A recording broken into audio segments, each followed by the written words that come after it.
Καλησπέρα. Εάν ξαναδώ καφέ πεταμένο αριστερά και δεξιά,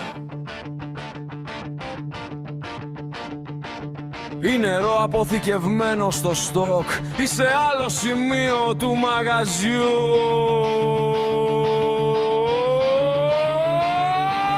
δεν θα ξαναπάρει κανείς καφέ στο μαγαζί. Κι αν πάρει θα το βάζει στο locker room. Επίσης είχα πει να μην αφήνουμε αυτά που φοράμε πεταμένα αριστερά και δεξιά. Κι όμως υπάρχουν, δεύτερη φορά δεν θα ξαναυποθεί.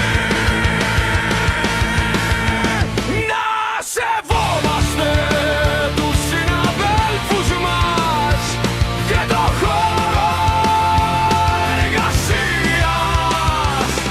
Πολύ προσοχή και στις τουαλέτες.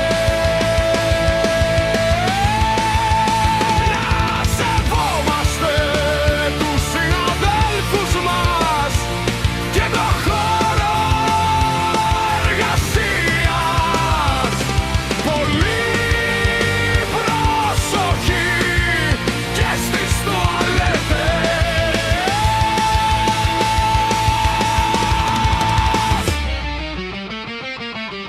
Επίσης δεν πετάμε αριστερά και δεξιά σακούλες, ειδικά μανάβικο, τακτοποιημένα σε καρότσι.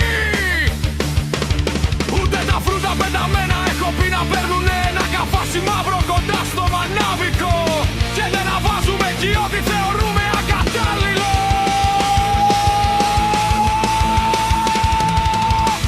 Ψηφίζουμε και ενημερώνουμε την απέταχτη. Ψηφίζουμε και ενημερώνουμε